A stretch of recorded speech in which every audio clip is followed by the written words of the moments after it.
sobre criptografia. Ah, sim, eu tenho que criar também um link no GitHub para vocês, né? Postarem o trabalho do... Calma aí.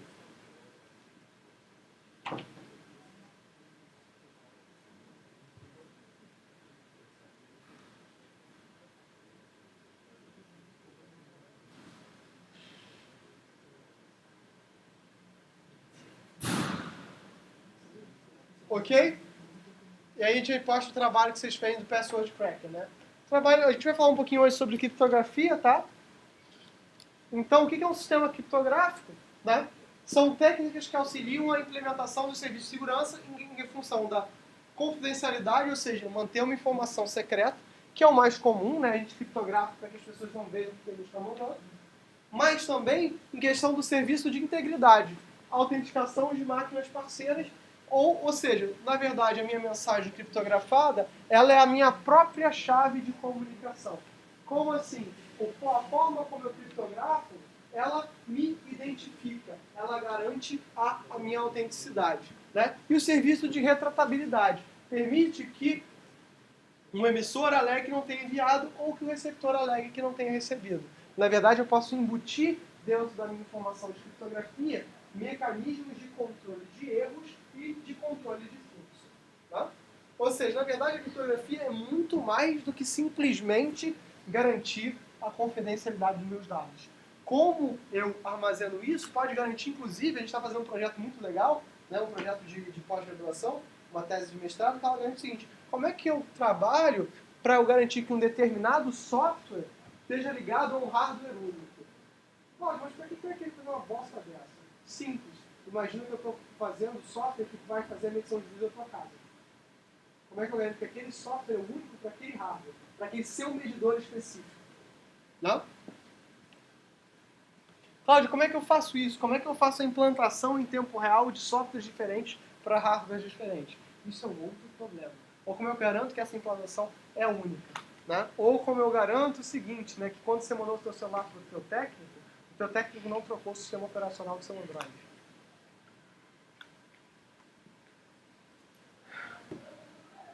Essas são questões complicadas, senhores.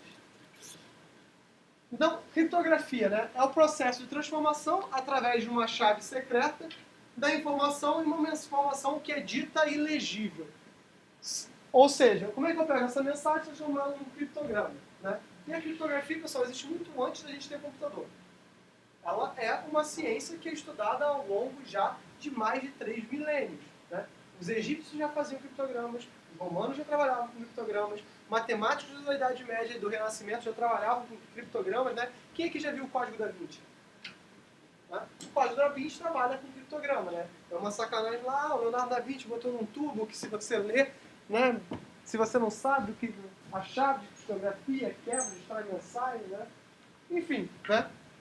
A ideia é justamente isso, que somente os indivíduos que conhecem a chave secreta têm capacidade de decifrar o criptograma. E a dificuldade da criptografação reside em descobrir a chave secreta e não o segredo do método utilizado. Ou seja, de forma que, né, mesmo que eu te mostre como foi criptografado, eu não consigo decriptografar a mensagem sem que eu tenha essa chave. Por exemplo, né, a cifra de César, que a gente viu em algumas aulas atrás, é simplesmente eu deslocar as letras em um determinado número de posições. Ok? É fácil. Se eu sei um método, né, eu sei decriptografar. Agora, se vocês forem ver o RSA, que vocês estudaram no primeiro período, né, quem fez números inteiros de criptografia, né, para quem é que não fez números inteiros de criptografia? Tá, beleza. Números inteiros de criptografia é uma matéria muito interessante de ciência da computação, que é dada no primeiro período, que substitui a álgebra linear. Tá? Eu acho números inteiros uma matéria teoricamente complicada. Eu não acho ela trivial, não. Né? Mas o professor, na época eu fiz com um professor que era maravilhoso, o professor Collier, né? O cara era absurdo, né? Tipo assim, um monstro sagrado. Mas na base ensina o que é o RSA, né? Que aqui essa criptografia é RSA, e ela é um conjunto de aplicativos.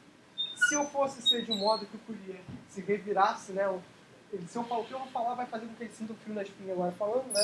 É um conjunto de operações de módulo, né? Dadas em determinada ordem, né? Que usando números primos, né? De alto número de algarismos, né? que tornam quase impossível de eu fazer a operação de volta. Mas aí a dificuldade do RSA não está nas operações, mas na dificuldade de você fatorar. E parte do pressuposto que fatorar é um problema muito difícil, e quanto maior os primos, maior a dificuldade de você fatorar. Né? Ou de você descobrir que alguma coisa é um primo, né? É um número primo. Mas não só existe o RSA, como existem dezenas de outros métodos de criptografia, como por exemplo o Elgamal.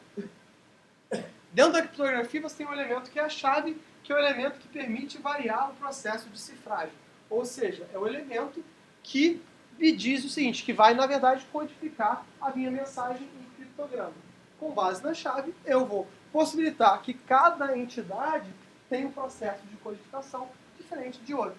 É o que garante, né, que cada um de vocês pode ter hoje um Gmail separado. Para vocês terem noção de como isso é importante, né, e como isso, na verdade, é um site só para você ter a confidencialidade, estou trabalhando com o pessoal do IBGE para a gente fazer um curso de programação segura. Ou seja, como é que você, que é desenvolvedor, se preocupa em fazer um software que ele é seguro. Para o IBGE isso é um pouco sensível, né, porque a gente lida com a base de dados do Brasil inteiro. Tá? Então você não quer que, por exemplo, imagina que alguém, não estou dizendo que isso existe, então imagina a possibilidade assim, você é um cara contratado por uma empresa e que você muda o seguinte, e a tua empresa está poluindo um rio de uma determinada pequena cidade no interior do Rio de Janeiro. Aí, tipo assim, você muda os dados do IBGE sobre saúde para você camuflar que, na verdade, a tua fábrica pode ser uma potencial fonte de problemas para a saúde daquela cidade. Como é que eu garanto que você fez aquela operação? Um problema que é menor é o seguinte, né? Tem um determinado valor na base de dados e que estava dando errado, uma verificação lá por causa do seguinte problema. O cara, quando deu Ctrl+C, Ctrl+V no valor da base de dados, ele deu um espaço antes da Ctrl+C, Ctrl+V. Então, quando ele batia o valor com o valor da base de dados, dava sempre errado. Qual é uma forma de resolver isso? Usar uma hash aqui de valores. Então, tem alguns truques, algumas coisas que a gente faz para tentar minimizar problemas de confidencialidade, mas também da integridade das informações. Esse problema do espaço, se eu tivesse uma hash, não tem problema. Estava resolvido. Tá?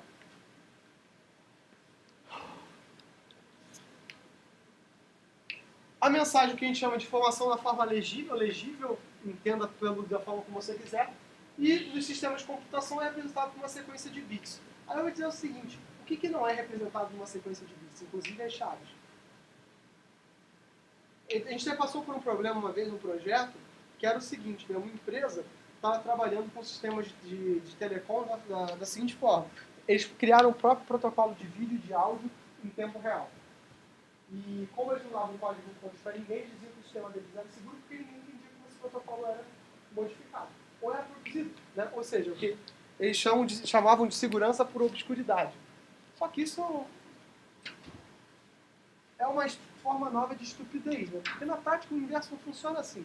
Se você começa a ficar muito popular, você começa a ter gente vendo o que você está transmitindo. Um exemplo muito claro disso era o Skype. O Skype funcionava assim. O Skype ele era transmitido, ninguém sabia como o Skype funcionava, até que no Modern Code, de bastante anos atrás, acho que mais de quase 10 anos atrás, um cara mostrou um paper sobre como o Skype funcionava. E aí o Skype falou, epa, isso é meio zoado. O Skype começou a se proteger de outras formas. Né?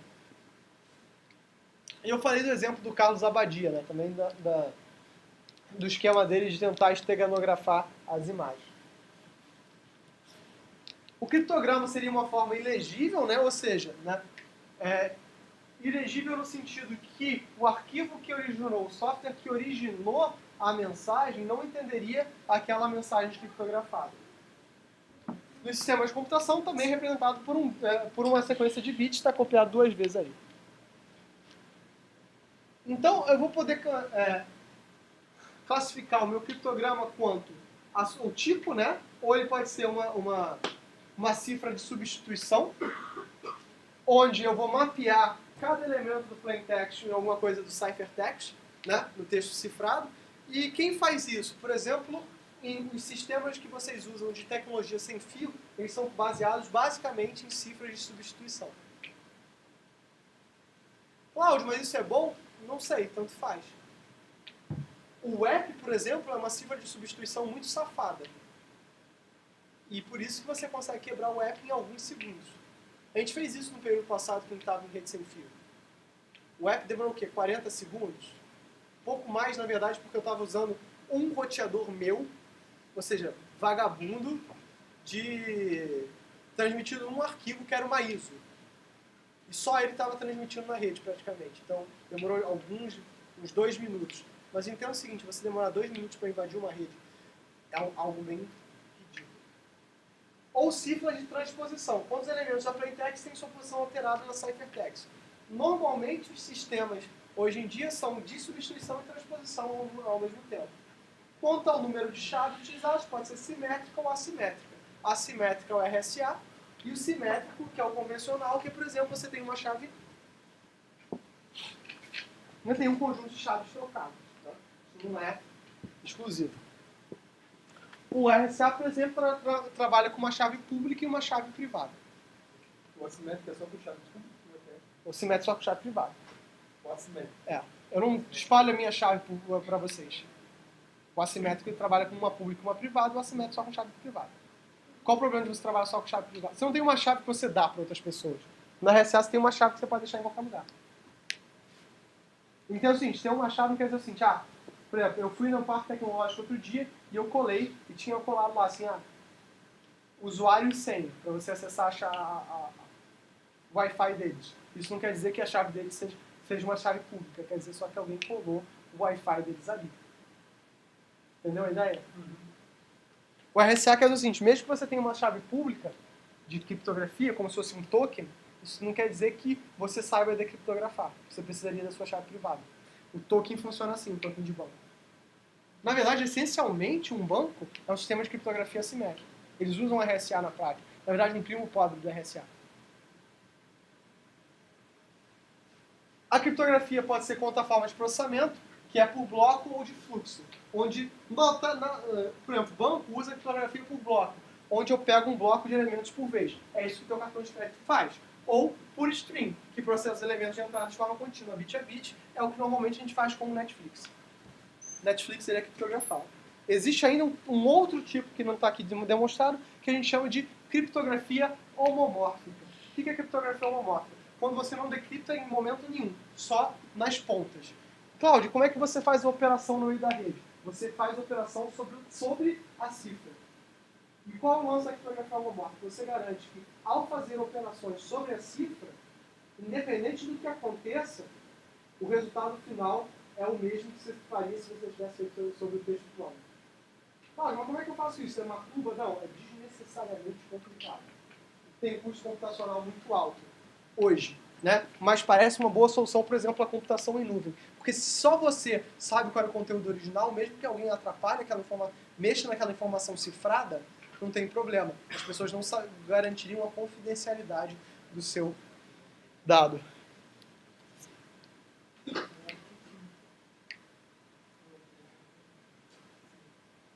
Ou seja, simétrica convencional de chave privada, né, quando o remetente e destinatário da informação utilizam a mesma chave, e assimétrica quando o remetente e destinatário usam chaves diferentes. Por isso que uma chave pode ser pública e outra privada.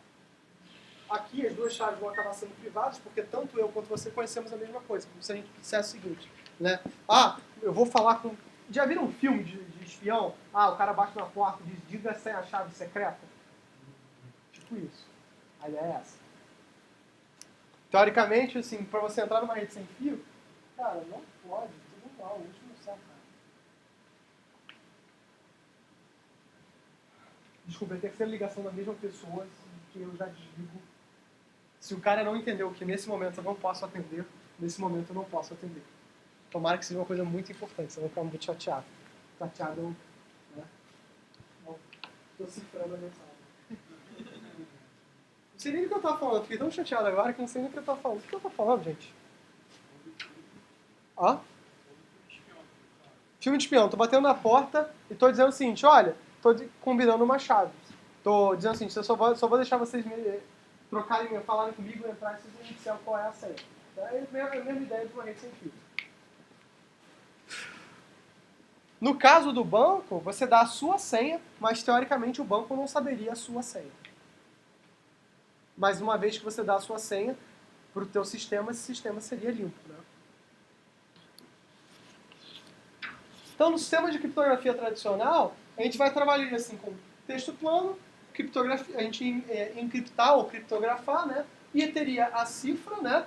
A decriptografia, ou descriptar, sabe, sei lá, como se em português de boa forma boa, e teria a mensagem original de volta. Né? Como é que isso funciona? Eu tenho um sistema de uma fonte de criptografia, um algoritmo criptográfico qualquer, né? Uma chave que é passada por um canal seguro, que, por fim, decriptografaria e mandaria para o destino final. E agora, o que é um canal seguro? Né? Existem então servidores de autenticação, quanto bom e velho caderninho. Você não conta para ninguém. O canal seguro é a confiança. Aí qual o problema disso? Tá? Uma vez que a chave para cifrar na criptografia simétrica é a mesma utilizada para decifrar, os parceiros devem ter conhecimento da chave e que ninguém mais deve tê-la. Então os componentes são basicamente a chave e o algoritmo. As partes que se comunicam precisam ter um prévio conhecimento, ou seja, eu preciso saber quem é essa chave, tanto para emitir quanto para decifrar. Por exemplo, o DES com 56 bits. DES é um algoritmo conhecido de criptografia. E o primeiro trabalho que vocês vão ter para me entregar na semana que vem, né, é um trabalho onde vocês vão buscar, é de 2 páginas só, usando esse template do SPC, algoritmos de criptografia conhecidos.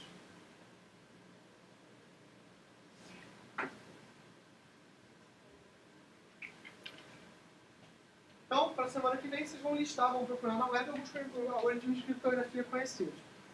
Tá? E dito esse processo aqui, de mensagem, encriptar através de uma chave e decriptografar, diga. Algoritmos conhecidos, mais algoritmos que foram quebrados ou só algoritmos Conhecidos. E decriptografar, eu quero que vocês parem agora durante 10 minutos. 10 minutos. Grupo A, Grupo B. E eu quero que vocês gerem algum algoritmo de criptografia, criptografem uma mensagem e troquem entre si. Cara, são 10 minutos, não pode ser nada muito complexo. Não, agora façam com vontade. Agora, a gente fez isso na primeira aula, não foi? E a gente fez junto com uma mensagem, foi para testar a questão da questão da rede, não foi isso? Protocolo. Tá. Na verdade, mas isso não era de criptografia. Saiu criptografia sem querer naquilo, né? Aquilo era só... do outro lado não queria saber. Sim. É porque a questão da... Cara, agora eu entrei num deadlock. Porque, na verdade, olha, vamos discutir isso durante um instante. Porque quando eu falei que o outro lado não podia saber o que era, não era que necessariamente fosse criptografado. Era porque eu não podia saber qual era o protocolo que vocês estavam usando para a gente poder estudar justamente o problema de você não entender os protocolos de cada um. Aí o meu problema é aquela empresa que eu falei para vocês. Então eu vou fazer um exercício diferente. Vai ser o mesmo tipo de mensagem. Vocês vão gerar o sistema de criptografia de vocês. E vocês vão gerar o sistema de criptografia de vocês. Pode inclusive ser o mesmo. Só que vocês vão ter depois decriptografar a mensagem de cada um de vocês. Eles vão contar o método para vocês. E vocês vão fazer esse exercício de criptografia. Nossa, Cara, deixa o tio fazer um próximo com vocês aqui, rapidamente. Né?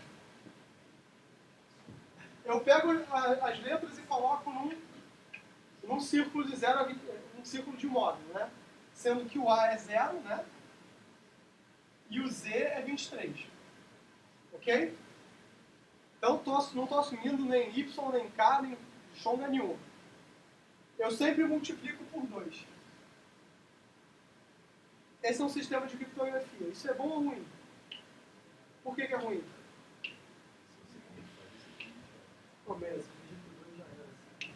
Não, porque eu posso ter mais de uma resposta com uma determinada letra. E isso é o problema do que a gente chama de criptoanálise. Criptoanálise é justamente esse processo de eu entender como a criptografia foi feita. Né? O que a gente está fazendo agora, então, em vez de ser um exercício de criptografia, uma vez que a gente já fez sem querer, né, e é uma boa lembrança, quer dizer que pelo menos vocês estavam prestando atenção nisso, né, vamos fazer um exercício de criptoanálise. Cada um gera a sua própria forma de criptografia e explica para o colega. Ou cada grupo explica para o grupo colega. O que isso vai fazer? Isso vai fazer o seguinte: se a própria criptografia que vocês fizeram ela é sólida ou convincente, o outro grupo vai chegar na mensagem original. Aquela criptografia que eu estou fazendo ali, mostrando que é só multiplicar por 2, qual seria o caminho reverso? Dividir por 2. Só que isso não necessariamente funciona. Ok? Dúvidas? Traumas? Desilusões? Algumas, Tarcísio? Ainda não. Então vamos lá, pessoal. 10 minutos vocês conseguem fazer isso?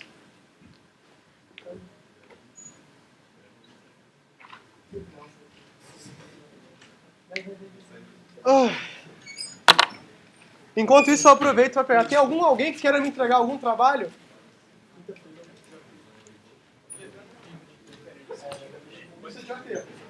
Tá. Pessoal, isso aqui é de até o de segurança. De segurança, eu tô como ouvinte nessa aula. Isso é de merda. Isso quer dizer nada pra mim. Tem que entregar no mesmo Fazer o jeito. trabalho. Faça o trabalho. Eu gosto de trabalho. Alguém tem papel de segurança para me entregar? Traumas, dúvidas e ilusões?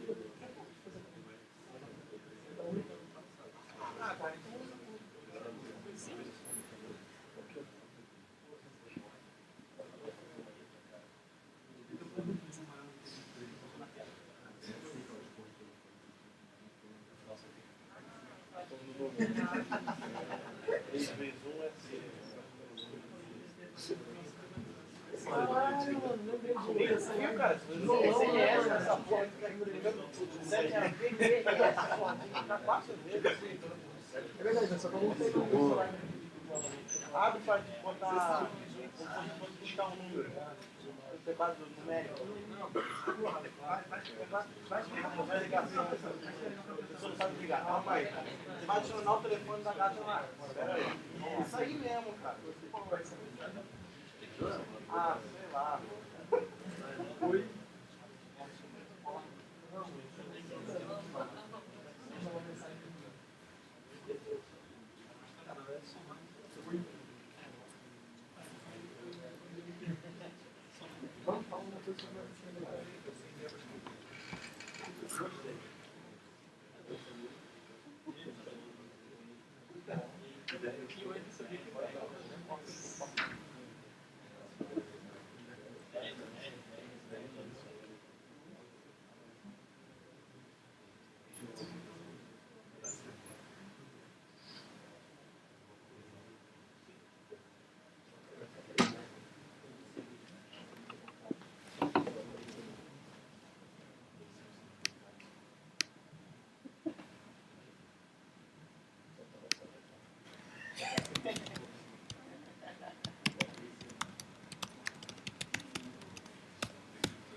tá bom?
Acorda pra vida.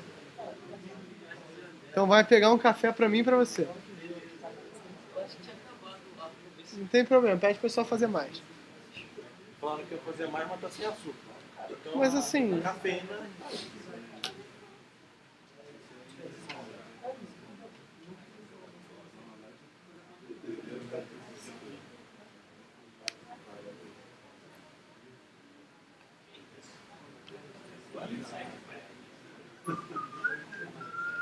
diga.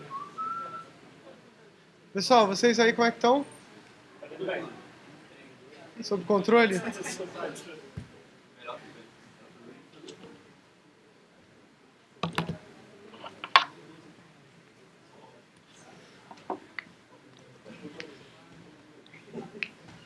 aí pra fazer esse treino. Deixa eu Hã? ver mais aqui.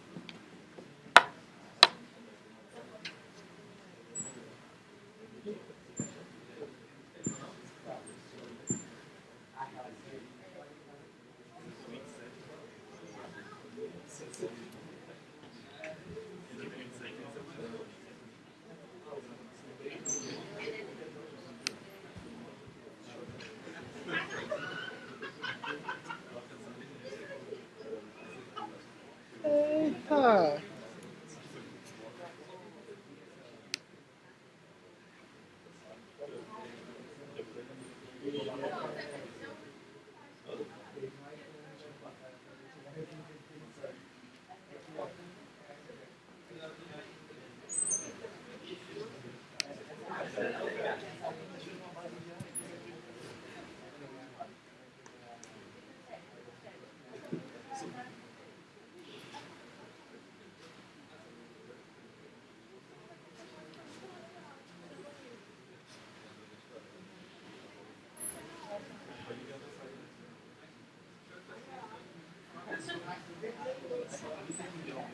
Pessoal, acabou? Vamos lá. Então, espera só para não faltar. O que é interessante desse problema que se apresentou hoje? Né? Bom, se eu não sei o protocolo que gera a minha mensagem, por definição, ela é uma cifra para mim. Ela é uma boa cifra? Não sei.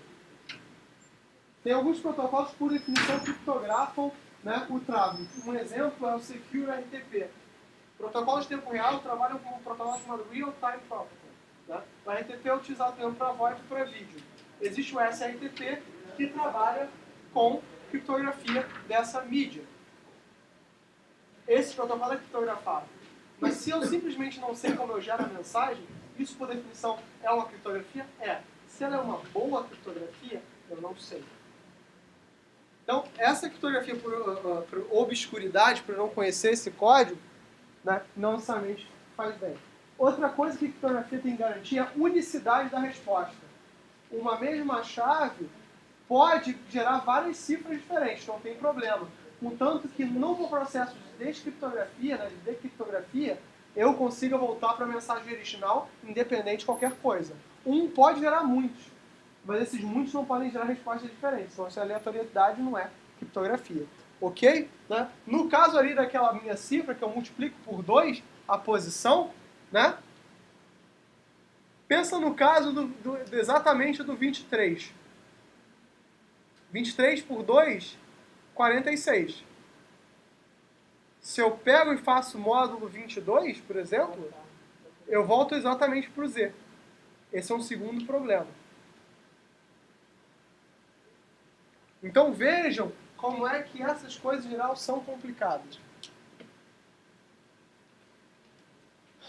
Vamos lá. Grupo A, o que vocês fizeram? Primeiro vamos fazer o seguinte, me passa uma mensagem criptografada. Tomara que vocês não tenham... É grandinho, viu? Ó. É grandinho, viu? Então você vem pra cá e escreve no par.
Só que dia hoje, 29? É. Esse mês tem 31, né? Essa é a mensagem. Essas duas linhas. Tá. Qual é o algoritmo de decriptografia? Descriptografia, decriptação. O celular, pega o celular. No celular não, aquele telefone antigo que tinha o número escrito embaixo do número. Como é que é? Escrito embaixo do número. Tá, mas qual... Beleza, olha só. Inverso. Entendi o seguinte. Isso aqui, a letra está escrita embaixo do número. É o isso. Na qual, assim, então... Vamos lá, 0 é o quê? 0 é 0. Nada. Espaço. Faz espaço. Isso. Então não é nada, é espaço. Isso. 1 é o quê? Depende, tem 1. É. 1 é A, A, 1, isso. 1, B, Isso. 1, C. Isso. Tá. Como é que eu diferencio 1 de 1? Não é não. Depende. 1 é nada. A, B, C é 2. Ah, é verdade, 1 não é nada também. Meu Deus. Gente, olha só. Professor, você lembra quando você mandava SMS clicando nos números? Não, É isso mesmo. é, mas Assim, no meio de todo não, eu lembro como eu fazia, mas eu fazia.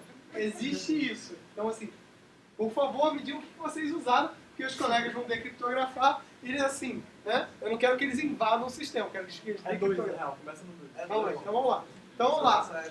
0 é espaço, é isso? Isso. 1 é nada. 1 é nada. Tanto que não tem 1 aqui, então não precisava nem ter me dito. 2 é o quê? 2, aí é 2, 2, 2 e 2, 2, 2. Como é que eu diferencio? Não, você não vai diferenciar, é por contexto. Se você for ter 2 alinhados, você vai ter um asterisco no meio deles. Ah, calma aí. Não entendi. Se eu for ter 2... É tipo, se você for ter lá escrito abacaxi, AB, aí vai ter 2 asterisco, 2, 2. Estão ouvindo a regra? Tá. Então isso aqui, 2 é o quê? A, A, 2, 2 é B, B. C. Isso. E por aí segue. Exatamente. Tá. Pessoal, vocês conseguem decriptografar isso aqui? Então vamos lá. 8 é o quê? Tá, 8. O que é? Alguém pega o celular aí, galera. T. T. 3, 6. O que tem no 6 aí? O terceiro com 6. O. O. 0? São 0? Isso, 0 é o quê? Espaço. O. 3 7. R. 2 3. Não é 3, 7 não, é 4, foi bom. Calma aí, são 3 7 ou são 4? São 4, 7. São 4 7. Calma aí, não podem ser 4 7. Olha, esse 7 era o único que tinha 4. Ah, tá, então 7 não tem 4. São 4 7. O que é isso? S. S.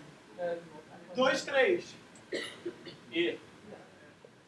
1 6. M. Isso aqui é um quê? Um 0? É. O que é o 0? Fácil. Tossel. Não, é M. M. M de mamãe. Então, o que é M de mamãe? 6 é M, não é L. Tá, tô sem. 3 4. I. 1 3. E. O asterisco é para dizer que separa, né, as duas linhas iguais. 2 3. E. 3 4. I. Tô sem ideia do que? 1 2 é o quê? A, né? Espaço. O 7 é 1 7. P. P. 3 7 0. 3 7 mesmo? Que é? É 3 agora. O outro 3, é o 4. 7 é quanto? R.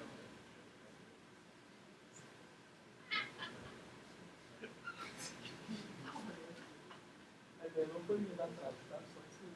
3 2 é o quê? C. 3 7 é R. Tá sem ideia para escrever isso?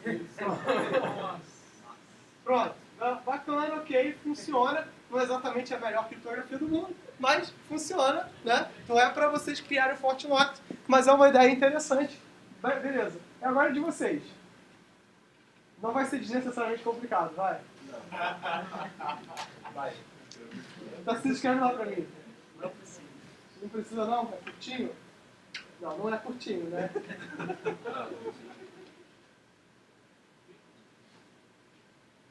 Dois quatro um, 242, 241, 242, 241, 242 e 60. Qual é a regra de vocês? Vamos?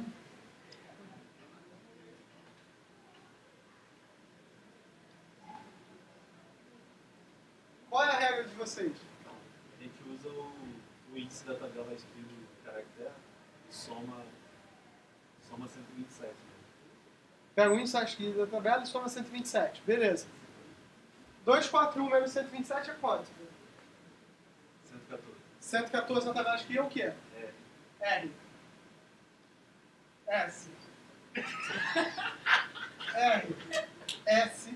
R. S. 260 é o quê? Exclamação. Exclamação. 33. Bacana, funciona, né? Essa é uma criptografia de quê? Agora eu vou fazer uma pergunta. A criptografia dos colegas é de cifra, de transposição ou de substituição?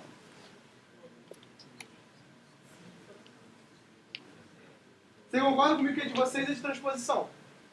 Eu simplesmente estou deslocando dentro de um conjunto de caracteres, né, que eu tenho. Qual é o legal? Se eu não sei a de vocês, o que é uma tabela ASCII já quebrou. Eu já não sei como mapear. Tá? O mesmo caso é o deles. Se eu não sei que eles estão usando por definição os caracteres do telefone, né, eu também não sei transpor. No caso, as duas cifras são simplesmente, né, a deles é de troca, a de vocês tem uma transposição associada. São únicas? São. Eu não posso ter, baseado na de vocês, respostas repetidas. Concordam comigo? Qual teoricamente é o problema? Nas duas eu tenho que ter um conjunto de memória associado. Eu tenho que saber o que é o meu caractere representado. Então, esse é um exercício muito interessante, no sentido que a gente mostra o seguinte, que o criptoanalista faria, né? Ele, com base nas minhas chaves secretas, eu tentaria analisar para descobrir a criptografia. Quem já viu aqueles filmes Jogo da Imitação? Que eles fazem a criptoanálise o tempo todo, né? Qual é o trabalho? Só que naquela época, a criptografia é basicamente força bruta. Qual é o trabalho do criptoanalista hoje?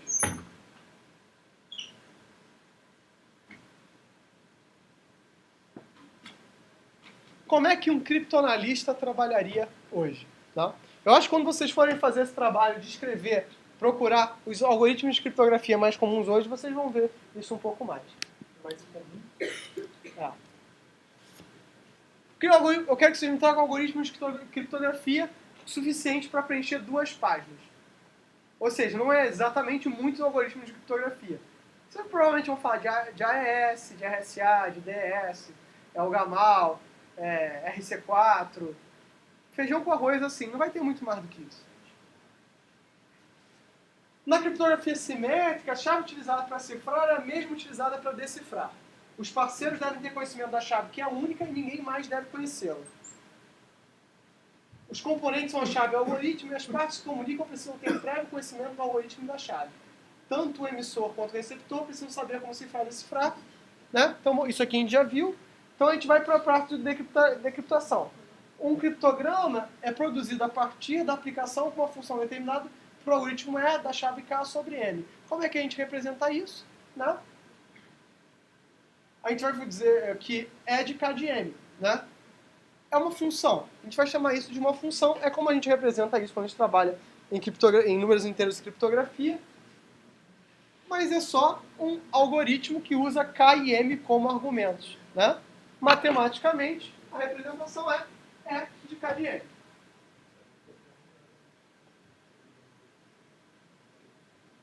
No caso aqui de vocês, né, o K de M é uma tabelinha. Mas podia ser qualquer coisa.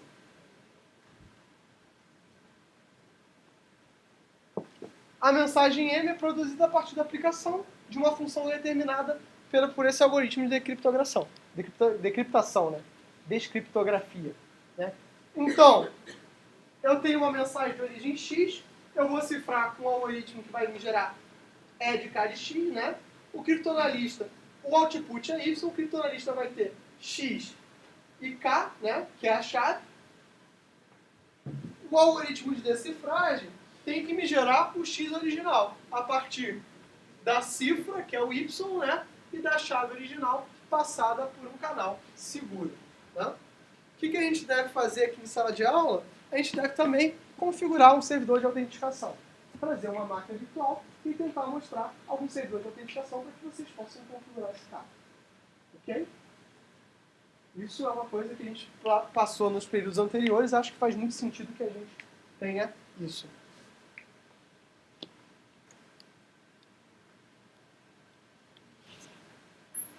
Então, quem é e onde fica o atacante? O atacante é qualquer pessoa não autorizada com acesso a qualquer elemento. O atacante pode ser passivo, né? Ou seja, eu pego a minha placa de rede sem fio e coloco em modo promíscuo, recebendo mensagens, como vai ser um cara ativo, que vai conseguir essas cópias e vai tentar modificar elas. Ou seja, eu posso tentar, inclusive, explorar uma vulnerabilidade no servidor de autenticação. Recentemente, né? Uma das formas mais simples de você buscar acesso às chaves, por exemplo, num sistema sem fio, era você atacar não o usuário, mas o dispositivo gerador de chave. No caso de uma rede sem fio, que é um dispositivo gerador de chave? Seria um AP. Era mais fácil, em vez de eu tentar quebrar o F, da APA e da APA2, eu atacar o AP, acessar o AP e, a partir do AP, modificar a senha ou a chave, ou descobrir a chave por si só. Por quê? Porque esses APs eram mal configurados. E, em geral, né, vocês vão ver muitos APs de fabricantes, né, você podendo acessar o endereço padrão da rede e você tentando usar o endereço para acessar o usuário e senha do AP sendo de fábrica sem ninguém nunca ter mudado. Isso era muito comum, por exemplo, em alguns modelos da Velux há alguns anos atrás. Qual é o de hoje em dia? Hoje em dia eu não sei. Porque quando eu descobri isso, eu tentei invadir meu próprio AP de casa e descobri que era muito fácil. Falei, meu Deus. Vocês têm noção de como essa questão da segurança em rede sem fio era um negócio meio bizarro? Né? Eu tinha vizinhos meus, no antigo apartamento que eu morava, que deixavam a rede deles aberta.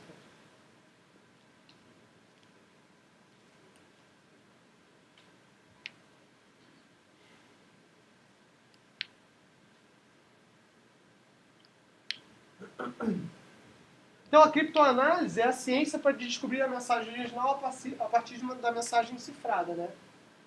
Ela abrange princípios, métodos e meios para decifrar a mensagem criptografada sem conhecimento prévio das chaves. Isso existe muito antes de computação, que nem eu falei. Isso é uma parada da matemática, né?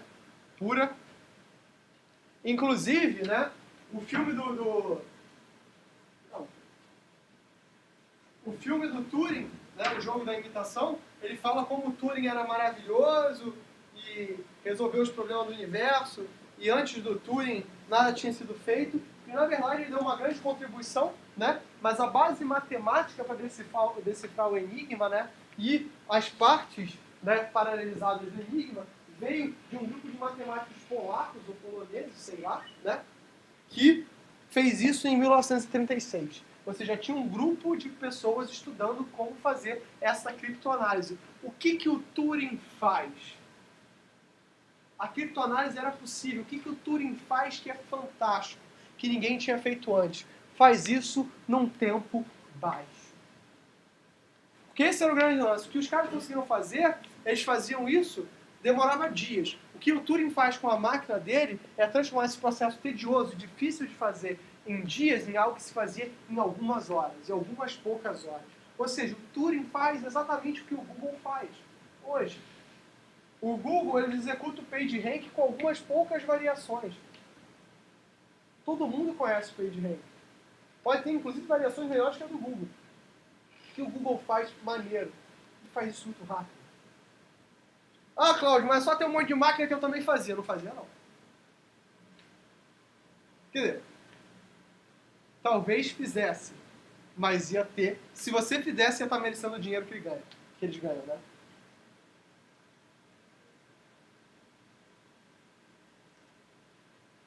Basicamente, o que o criptoanalista faz é o seguinte: se eu não tenho a chave encadeada, eu descubro como fazer uma igual. Ou seja, para descobrir como fazer uma chave igual, eu tenho que entender o método que gerou o próprio cadeado. É por isso que o RSA até hoje é tão bom. 20 anos depois, o RSA continua sendo um bom método de criptografia. Não é porque a gente não conheça ele, é que mesmo conhecendo, é muito difícil de eu encontrar a mensagem original. Ele é computacionalmente custoso. E a gente está numa era da criptografia, que a criptografia ela não é inteligente, ela é inteligente, mas não do inteligente de que o mecanismo ele é sofisticado. Os mecanismos eles exploram a dificuldade de processamento. É por isso que a computação quântica ela é dita como o grande problema da criptografia, o grande desafio da criptografia. Porque, na verdade, o que a computação quântica faz é liberar um conjunto de operações tão grande que o poder computacional amplia. Então, essa criptografia baseada em custo morre. Isso não é um trabalho, não é para vocês, né?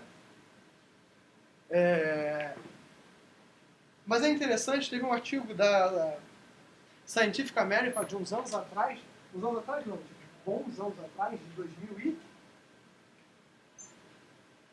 Eu estava fazendo Física 2. Então, estava no terceiro período da faculdade. Então, era 2005 que ele falava justamente sobre criptografia quântica. Né? E quais eram os problemas de você trabalhar com criptografia quântica. Né? Que em 2005 o pessoal vai resolver todos os problemas de segurança do universo. 3 meses depois, sai um paper dizendo o seguinte: como fazer a criptoanálise da criptografia quântica baseada em modelos estatísticos. 3 meses. Então, isso, pessoal, são coisas, né? Tipo, a criptoanálise é uma ciência que existe, né? E ela não existe.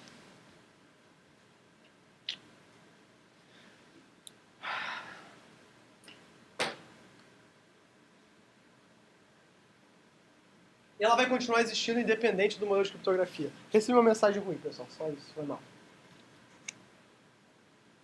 Então, eu vou ter o que eu chamo de criptoanálise linear, ou non-plain text attack, onde o criptoanalista tem a mensagem cifrada e amostras da mensagem original. Como, por exemplo, isso é o que acontece em redes de computadores. Às vezes, eu não entendo a criptografia, mas eu entendo os cabeçalhos. Então, eu posso, a partir do conhecimento dos cabeçalhos, descobrir como trabalhar. Por exemplo, essa empresa para quem eu prestei essa consultoria, que eles faziam o próprio método de transmissão de dados, consideravam isso uma forma de segurança, eles transmitiam um codec chamado H263 na época, né? Porque ele tinha baixa qualidade, mas a qualidade que ele apresentava era equivalente a um DVD. Então, para fazer videoaula estava ok, porque videoaula você está olhando a minha cara, né? E a minha cara, se estiver borrada, não tem problema, eu já sofri mesmo, tá? Então, o que eu sabia? Por mais que tivesse criptografado, ou tivesse arranjado de uma forma diferente, eu sei como o H263 funciona. Eu sei qual é o padrão da mensagem de vídeo do H263. E eu sei todos os protocolos que vieram antes. Eu sei que o cara usou cabo ou não.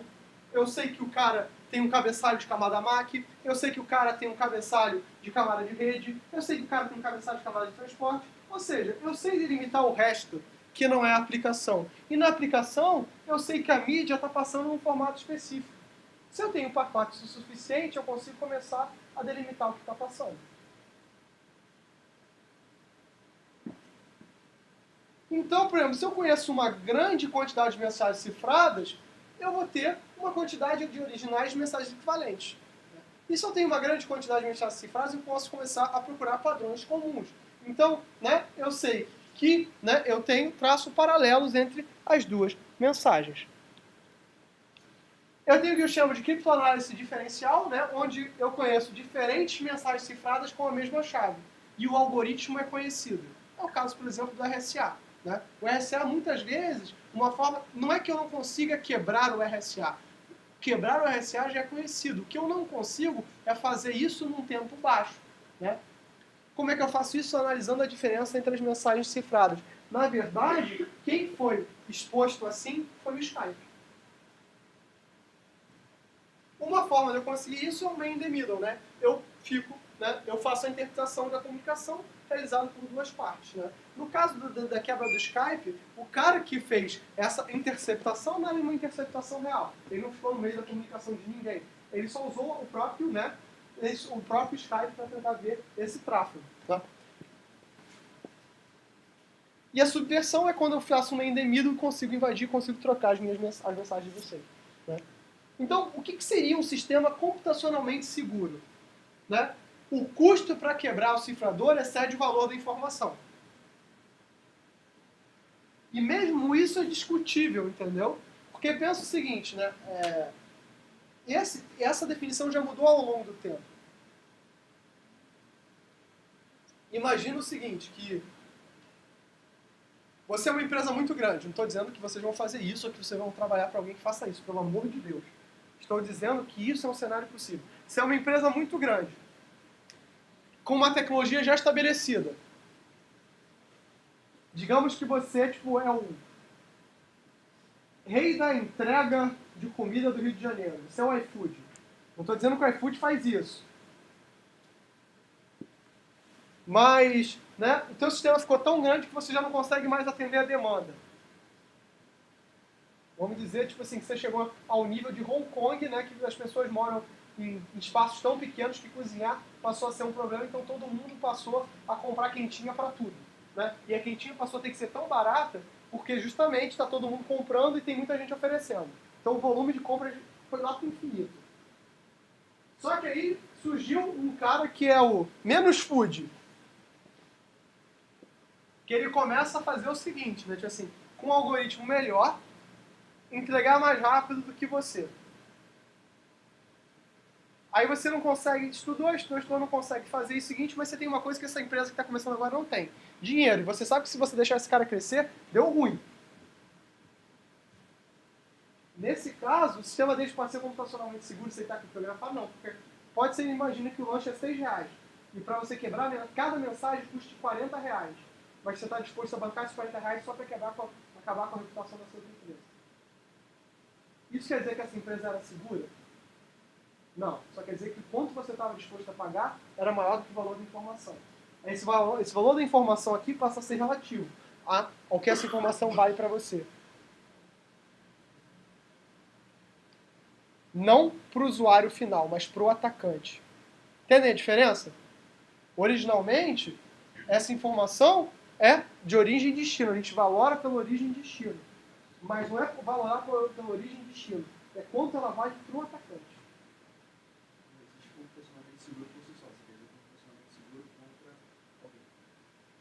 computacionalmente seguro contra alguém. Existe um algoritmo que ele é, por definição, computacionalmente seguro, mas o custo computacional dele tem realmente infinito. Logo, ele é impossível de ser implementado na prática. Ou então, que o tempo necessário para quebrar o cifrador excede o tempo de vida da informação, que na década de 40 era o caso do Enigma, até que o Turing inventou o Pegasus, né? No filme do Jogo da Imitação, né, eles dão toda uma temática de que o Turing deu um nome para a máquina, de outras paradas, mas o nome do computador era Pegasus, porque sim, porque não tinha nada a ver, né? O filme tenta romantizar um pouco a vida do Turing, quando não era bem isso, né? Quando vocês vão em Bletchley Park existe até hoje, né? Eles mostram os detalhes do projeto. Era um projeto que ficou fechado até o começo dos anos 2000, né? E hoje, quando você vai lá, ainda tem aquele trabalho funcionando. Ou seja, é um trabalho pioneiríssimo, né, de pesquisa associado e mostra toda a equipe do Turing, né? E é claro que é muito interessante, né, vocês verem isso funcionando. Então, hoje o RSA se baseia nisso aqui, que o tempo necessário para quebrar o RSA é maior do que o tempo de vida da informação. Como no seu cartão de crédito a chave muda por cada operação, então, na verdade, se o atacante teria que quebrar a tua mensagem entre você, botar o cartão de crédito e enviar. O que o atacante prefere fazer? Clonar o teu cartão de crédito. O que é mais fácil? Não é melhor, porque quando você clona, você é descoberto. Se você puder simplesmente descobrir a chave de criptografia, você poderia, né, dizer qual é a chave que o cara está usando. Mas, na verdade, isso não funciona bem. Você poderia emular o padrão, ou o padrão que gera o cartão de crédito. Cada banco tem o seu próprio padrão. Só que isso é mais difícil ainda. Um sistema, aquilo que você está falando, seu sistema incondicionalmente seguro seria teoricamente inquebrável. Não interessa a quantidade de texto disponível, nunca se terá informação disponível para deduzir as chaves. Um exemplo é a cifra de Vernon, conhecido como One-Time Pad, né? Que teoricamente ela é a cifra que é utilizada no telefone vermelho. O telefone que liga a Casa Branca ao Kremlin. Né? Só que isso é lenda urbana, né? Ninguém foi lá falar, ô Trump, qual é a cifra que você usa aí? Entendeu? Isso não existe, né, pessoal? Né? Mas requer uma mensagem do mesmo tamanho da mensagem cifrada. E é enviável para ser utilizado na prática, né? Se vocês forem na página do Wikipedia da cifra de Vernon, ela é muito interessante, ela é conhecida, mas ela é impossível de ser feita. Né? Inclusive foi um trabalho, período passado, eu pedi para alguém implementar. É legal, é bacana. Mas teoricamente ela seria inquebrável. Então, pessoal, lendas urbanas falam que a NASA utilizava, usa até hoje, e que usar... Aí entra as conspiração, né? Tipo assim, para esconder a informação dos aliens, o pessoal está usando essas cifras. Aí que sempre surge um alien, né? Tipo o Papa deve usar também, né? A maçonaria e por aí. Todos os métodos envolvidos em uso hoje são quebráveis. Porém, para quebrar é necessário empregar tempo e recursos computacionais, então às vezes não vale a pena. Mais uma vez, quando eu falo o seguinte, né? Inclusive a NASA está com um projeto para que as pessoas submetam projetos para usar o protótipo de computador quântico que eles estão usando, que eles estão desenvolvendo. Por quê? Porque eles não sabem como é trabalhar com computador quântico, eles querem desenvolver projetos lá dentro. Isso é muito legal, né? Imagina você poder explorar algoritmos de criptografia, né? Quebrar algoritmos de criptografia usando o computador quântico para ver se é essa maravilha toda. Mesmo um protótipo, teoricamente, algumas dezenas de vezes melhor do que o melhor computador que a gente tem hoje. Deveria ser. Na teoria, né? Na prática, a teoria é outra, né? Do conceito de computacionalmente seguro, existem vários sistemas seguros. Mas, conforme a gente aumenta o poder de processamento, a gente faz com que esses sistemas sejam cada vez menos seguros. E essa é a treta, por exemplo, quando a gente fala em IoT. Porque, quando eu falo em IoT, esses dispositivos são computacionalmente limitados. Se eles são computacionalmente limitados, o poder deles de se protegerem talvez seja menor. Porque, por exemplo, se vocês param para pensar no cartão de crédito, o cartão de crédito é um computador dedicado a uma única tarefa, que é cifragem. Ela tem um valor que a máquina coloca, o cartão de crédito é a sua identificação, somado com a tua chave, um hashzão, usando a RSA que eu mando para o banco. O banco também tem essa chave, decriptografo, acabou o problema. Se eu não tenho essa chave, decriptografar devido ao custo computacional da RSA é caro. Mas, e se eu tenho uma máquina que tem um propósito geral, como é um dispositivo IoT, que eu fiz um algoritmo para esse cara e eu ainda tenho que usar segurança para ele? E agora imagine isso espalhado por uma cidade. Retorno à discussão da câmera de vídeo IP que foi usada para o ataque de ligação de serviço de 1 tera por segundo. Um modelo de câmera. Não era câmeras IPs do planeta todo, era um modelo de câmera de um fabricante gerou esse problema. Vocês lembram do vídeo do TED que eu mostrei, que o pessoal invadiu um roteador para dizer se o seu roteador está inseguro, para consertar, faça isso? A mesma coisa. Você acha que todo mundo vai invadir as câmeras e dizer, olha, sua câmera está insegura? Ou pior do que isso, se é uma empresa de IoT, né, porque fabricante de roteador dificilmente quebra. Em geral, é comprado por um outro fabricante. Mas imagina uma pequena startup de IoT que fez IoT, sei lá, num hospital. O cara quebrou, o cara faliu, o cara desistiu da empresa, uma startupzinha, foi para uma incubadora, vendeu uns produtos e depois fechou. E aí? Para que você pede socorro? O que você faz nesse caso? Joga tudo fora. Aí nesse momento que essas informações são bastante relevantes. Né? Então, o tempo requerido, é claro que isso aqui é em função de um determinado computador, né? Mas você imagina que com uma chave de 32 bits, né, o número de chaves possíveis, né, é 2 elevado a 32 para sistemas binários, que isso também não é mais uma verdade.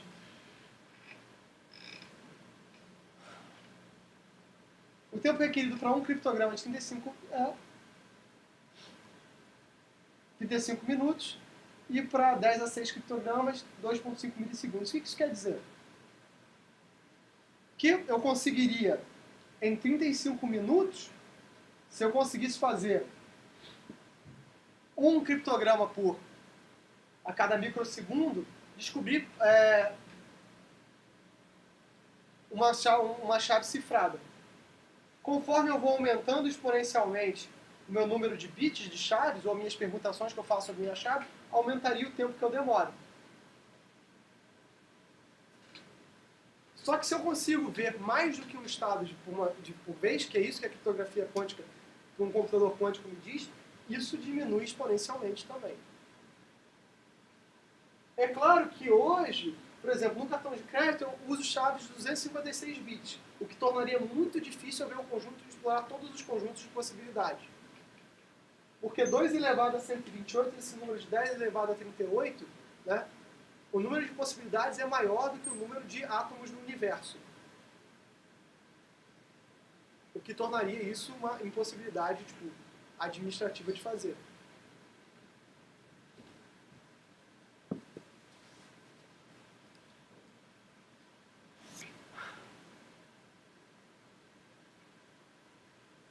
A encriptação, como a gente viu antes, baseada em transposição ou substituição. A cifra do Júlio César é uma das mais famosas, foi uma das primeiras que a gente tem. Não é que seja uma das primeiras a serem utilizadas, é uma das primeiras que a gente ainda tem registro histórico marcado. É dito que os egípcios já usavam essas cifras, já cifravam. A gente só não tem nenhum documento guardado disso. As mensagens de Júlio César, elas têm algumas no Louvre, se eu não me engano, algumas no Museu Britânico e algumas no Museu do Vaticano, lá em Roma. Eu não sei se elas, na Biblioteca do Vaticano, que eu não sei se elas são acessíveis, né? Esse tipo de material não é 100% acessível, mas a gente tem documentação, que era basicamente, né, você empurrar os caracteres para o lado. Só que ela não era só isso. O que acontece é o seguinte, era muito difícil que as pessoas conseguissem ler. 2, que as pessoas lessem em latim. A língua oficial do Império Romano era o latim. Então, da mesma forma que meus colegas da empresa, né, o Júlio César fazia até melhor, porque ele, além de usar o fato de que as pessoas não conheciam a mensagem e a linguagem, ele até criptografava um pouquinho. Apesar de todo mundo concordar que é uma cifra de porcaria, né?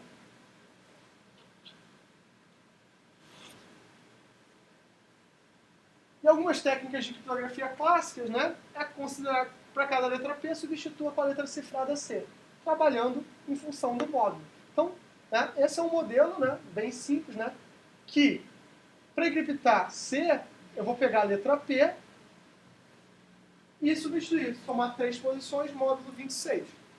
É basicamente aquele modelo que eu estava fazendo ali, só que eu estava multiplicando por 2.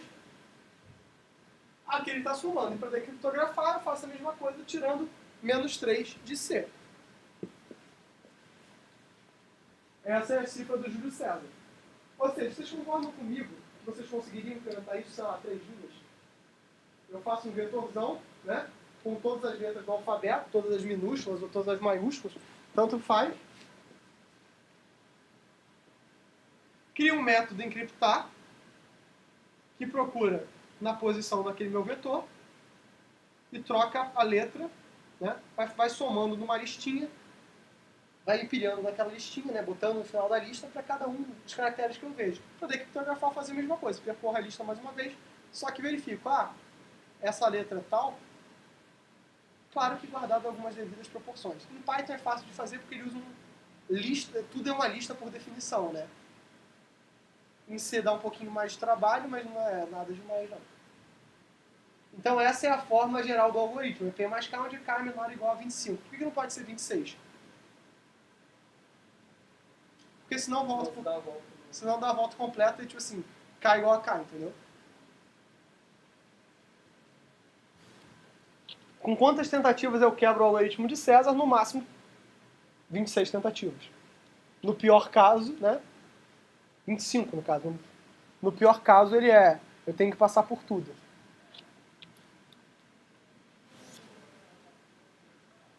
Gente, não vou fazer, a gente não vai passar por isso, né? Vocês não vão precisar de criptografar isso.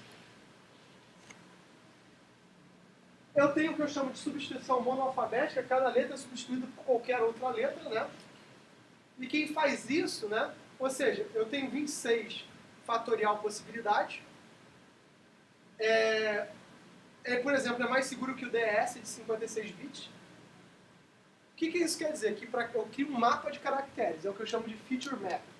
O feature map ele é mapeado para cada vez que eu criptografo, ou seja, eu embaralho as letras para todos os mapas.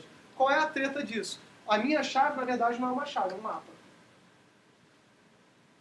E aí entra um problema, né? Que é o problema desses caras aqui, que é o seguinte, enquanto o outro o problema é o poder computacional, aqui é como é que eu garanto a integridade da minha chave.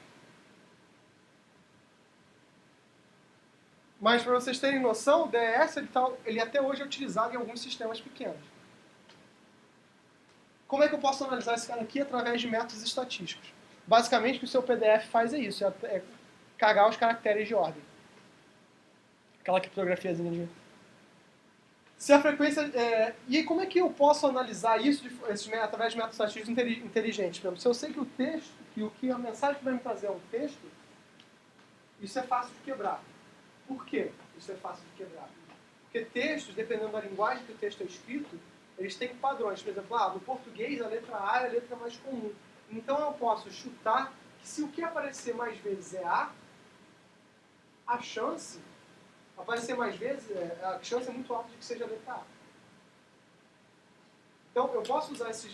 por exemplo, eu sei que o A, se ele estiver perto de uma outra vogal, ele vai ser o quê? Um I, um U com frequência. Mas se tiver só 2 caras, provavelmente é o O. Então, a gente começa a bolar regras. Teve um cara aqui do PPG, da COP, um menino chamado Hugo, que ele usou a partir dessas regras, ele criou, como é que é? Ele criou um tradutor instantâneo, né? Independente da gramática que utilizasse. Mas o cara era um linguista bizarro, ele aprendeu sueco sozinho. Então era um outro nível de entendimento da língua. Aí entra uma questão que é muito grave, que não é muito grave, mas é muito importante, que é a seguinte, que para vocês entenderem um criptograma, ou fazerem uma criptoanálise, de uma aplicação específica, entendam como a mensagem foi formada. Aprender como os requisitos da mensagem foram formados te ajudam a descobrir como essa mensagem pode ser decifrada. Claudio, por que diabos eu ia querer decifrar uma mensagem? Porque você pode estar fazendo um pen test. Dizer para a empresa o seguinte, olha, sua criptografia é uma droga. que dizer que a criptografia de alguém é uma droga é um serviço muito útil. Porque você pode estar fazendo isso de forma legítima, mas muita gente pode não estar fazendo.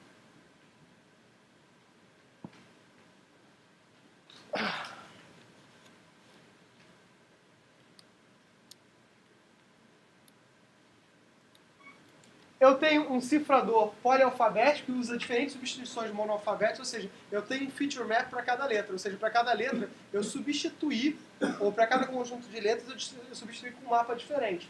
O mais simples é o cifrador de Vigenère, que é o que foi mostrado no código da Vinci. Na verdade, ele funciona da seguinte forma, né?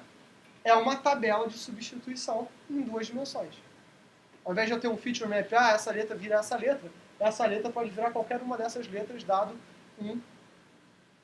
uma matrizinha. Só que, se vocês forem buscar na web, tem vários códigos desse cifrador pronto para vocês darem uma olhada.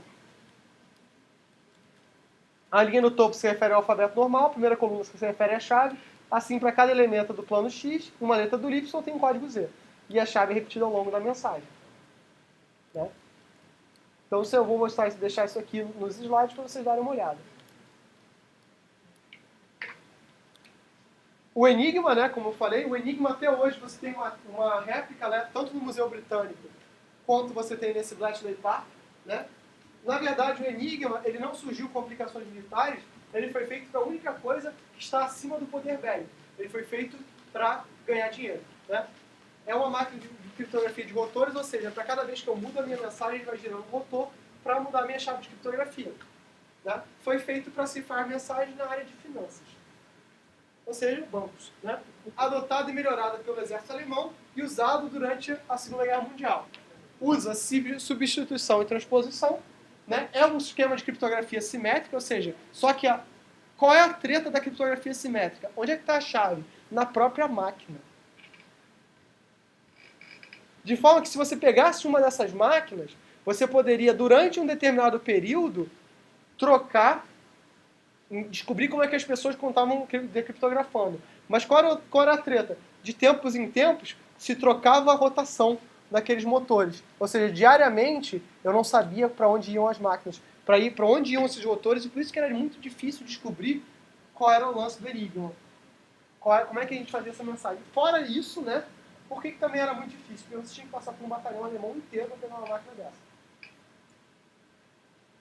E na época isso era treta. Na mesma época que os americanos fizeram, botaram índios como sistema de criptografia. E por mais incrível que pareça, esse foi um dos motivos de porque a tribo Navajo entrou em declínio, né? Porque mais de 50% dos homens da tribo morreram durante a Segunda Guerra. Porque né, o Navajo era uma língua que só era falada por aquela tribo, naquela região, e é bizarro porque, se você ver do ponto de vista gramatical, nenhuma tribo próxima usa sequer uma linguagem parecida. Quando você fala de linguagem, você tem o que a gente chama de raiz gramatical. Né? Aqui, por exemplo, o Tupi e as línguas aqui da região sul do Brasil, as línguas indígenas, elas têm todo um radical comum. O Navajo não tem radical com nada. Parece que alguém bateu a cabeça e ficou falando sozinho e criou uma língua. Só que esse foi o problema. Quando você usa esses caras que ninguém mais falava, tanto que eles não conseguiam ensinar as pessoas do exército americano a falar em Navajo. Tinham que ter os próprios índios para decodificar, e esses caras traduziam para o inglês. E essa tribo morre por causa disso, é bizarro. Mas tudo bem. Tem um filme, inclusive, que era tipo Code Talkers, que era com o Nicolas Cage antes dele ficar maluco.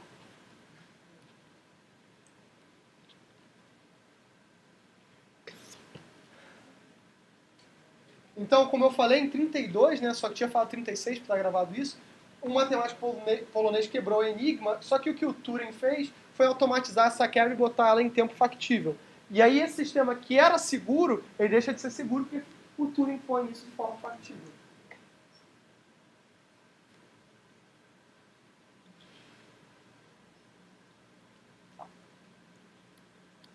Quem trabalhou com criptografia durante muito tempo foi o professor Rust, né, que é professor aqui do Programa de Pós-Graduação em Informática, e o professor Dani do Instituto Federal da Paraíba. Até hoje, criptografia é um tema extremamente complexo e tem poucos pesquisadores aqui no Brasil, ou seja, uma oportunidade, tá? Hoje a gente fez uma introdução bem breve à criptografia. Então, o que eu vou fazer nas próximas aulas? Eu vou mostrar alguns algoritmos bem mais robustos, tipo AES, DES, e um pouco mais de detalhes, ok?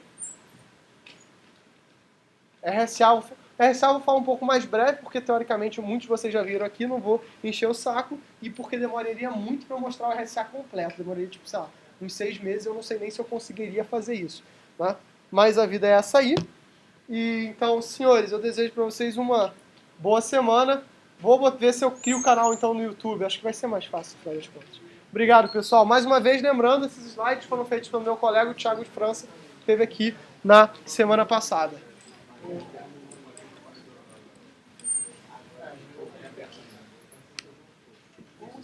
Isso aí.